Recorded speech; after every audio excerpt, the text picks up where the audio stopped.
Messieurs, dames, bonjour et bonnes vacances pour ceux qui sont encore en vacances. Donc là, on va commencer donc la partie texturing de notre boîte de conserve qui va construire donc le robot de recyclage, hein, un robot recyclé. Donc là, la canette, comme vous avez pu le constater ici dans l'image, il y a des beaux reflets. Et quand vous passez, vous avez vu en mode texturing, ici, prévisualisation des textures, on a de beaux reflets. Et quand on va en mode rendu, on n'a souvent pas ces mêmes reflets. Bon là oui, parce que là j'ai déjà ajouté, mais ça vient des HDRI et ça vient de votre éclairage. Donc là on va faire en même temps l'éclairage et en même temps on va faire la matière ici avec le métal brossé ici que vous voyez un petit peu de l'aluminium avec des imperfections. C'est parti pour à peu près 8 minutes, 10 minutes d'atelier. Donc là vous avez la canette, le mode visualisation ici des textures et là le mode rendu où vous n'avez pas de reflet donc. Première chose, on va modéliser rapidement les stries que vous voyez dans la canette ici. Alors j'ai compté, il y en a 21, donc on va éditer notre canette avec la touche tabulation et je vais également activer pour vous le screencast ici. Donc là on va découper avec 21 x 2 donc rondelles comme ça. CTRL R, on va dessus et on monte avec la souris pour avoir 43 rondelles ici, découpe. Donc les 43 découpes, on fait échappe et on prend le mode de sélection ici par Edge et on va prendre à partir du deuxième ici avec la touche Alt, clic. Et maintenant je vais maintenir Shift et je vais sélectionner une sur deux. Vous pouvez zoomer un petit peu comme ça, et avec le bouton Shift, vous levez, ensuite vous reprenez Alt Shift, et vous continuez. Donc une sur deux jusqu'à l'avant-dernière, et on va faire S, comme ça, un petit peu, mais on va maintenir Shift et Z, pour faire le S uniquement sur l'axe des Z. Voilà. Maintenant je fais CTRL+, pour sélectionner l'ensemble des arêtes ici, et je fais S sur les Z. À peu près comme ça. Je vais faire une découpe ici, parce que sinon vous avez un arrondi, là, un arrondi qui est très doux. Donc je fais CTRL R ici, et je vais descendre un tout petit peu comme ça.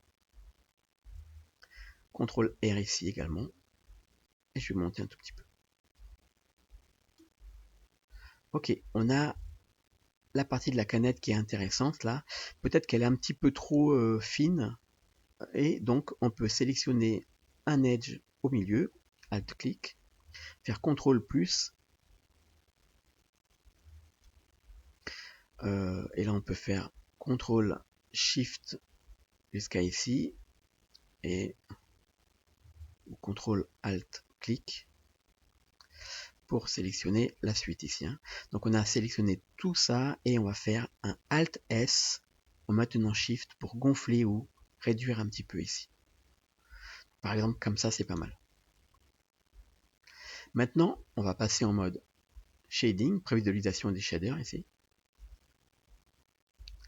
Et on va aller dans le shading, shader là, dans la fenêtre shading et dans notre shader editor qui est ici. On avait déjà mis nous une couleur un petit peu comme ça foncée et on va y ajouter une texture pour faire les imperfections qu'on voit ici. Donc je vais ajouter une texture de type noise. Si je la relie ici, la noise à ma roughness, on va avoir, dès que ça s'affiche,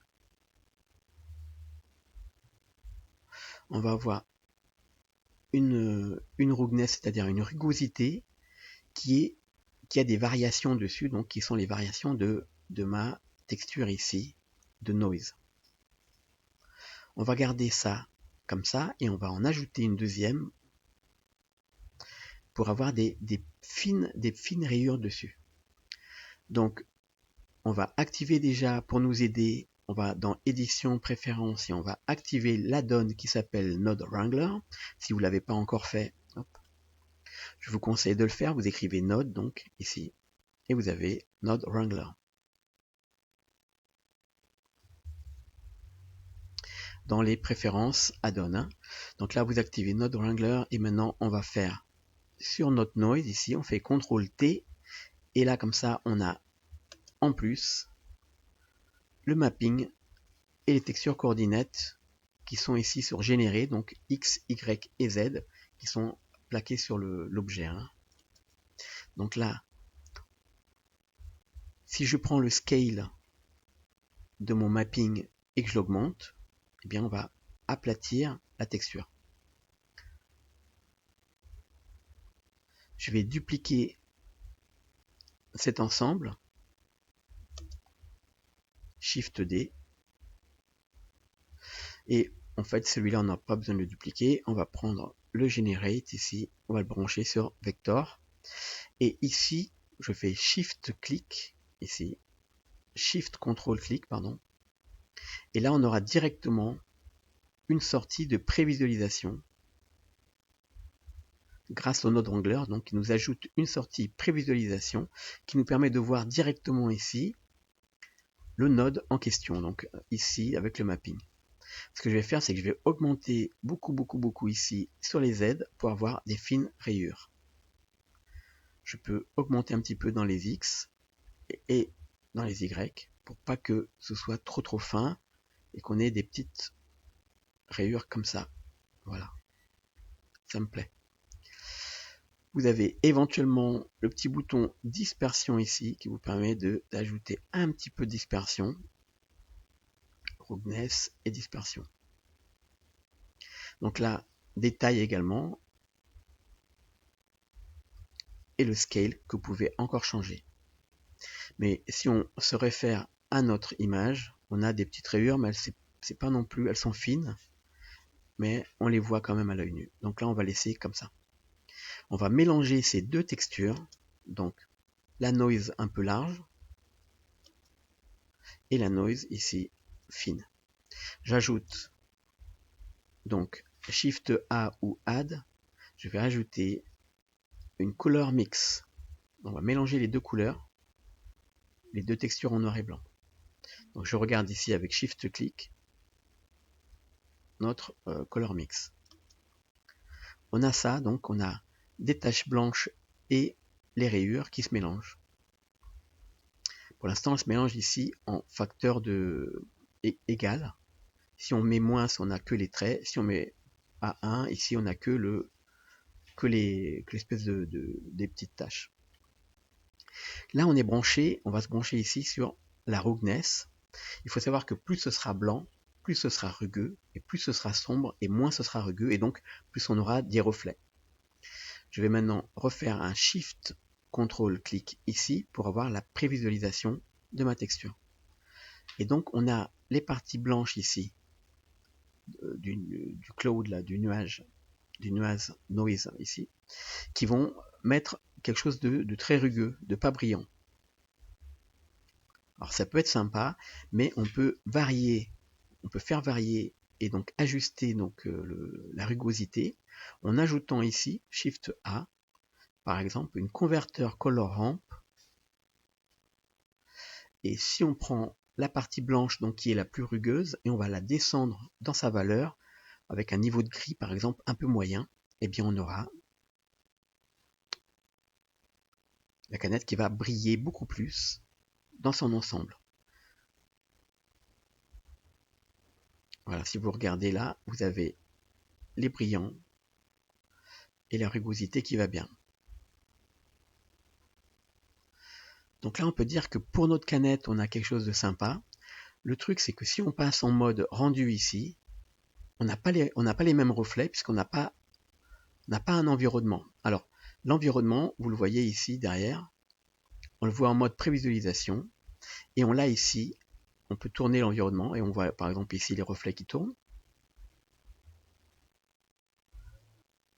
Et on peut changer la puissance ici, mais c'est que de la prévisualisation et le Word Opacity qui va nous permettre de voir ici l'image aussi avec le blur, qui va nous permettre de voir l'image au fond. Et dans notre rendu, on n'a pas cette image-là, et c'est pour ça qu'on n'a pas ces reflets. Donc on va ajouter un environnement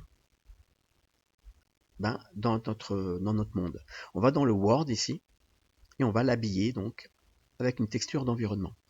Par défaut, Blender vient avec des textures d'environnement que vous aviez peut-être déjà repérées. Donc, elles sont là, ici.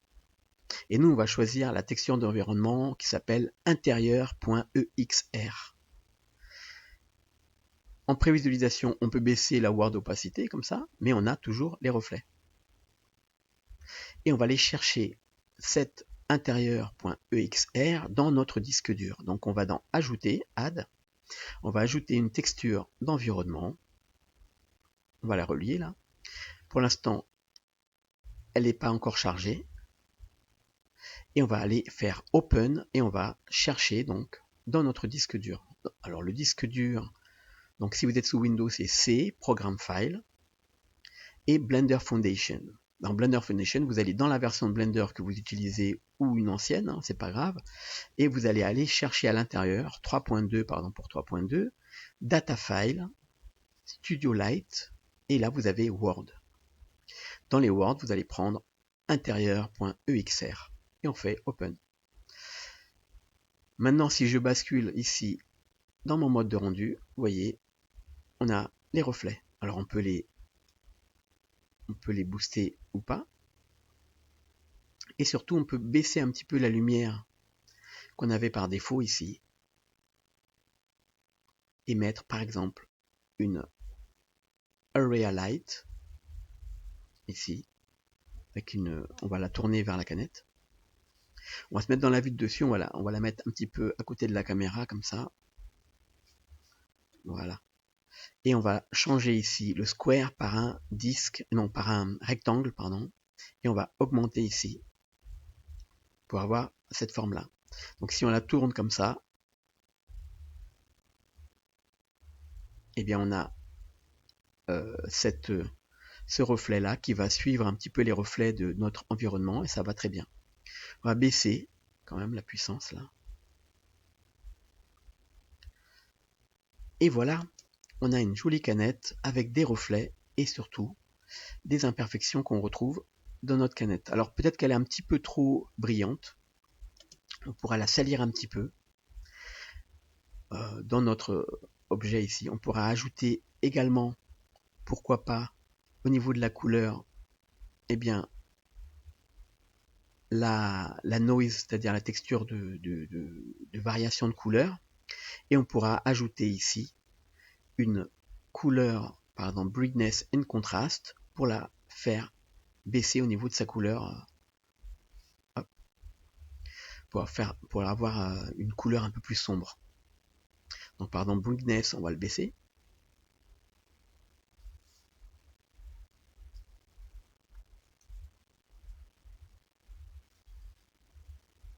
Et contraste surtout, on va baisser le contraste pour pas avoir des taches trop nettes. Voilà, et on baisse la lumière et le contraste. Et voilà, donc je vous laisse retoucher votre canette et on va continuer donc la modélisation de notre petit robot. Et on va faire donc notre personnage. Hop, avec notre canette. Voilà, du recyclage. Je vous remercie d'avoir regardé. Si vous avez aimé cet atelier, n'hésitez pas à vous abonner, à le partager également. Et on se revoit donc pour le prochain atelier. Ciao tout le monde!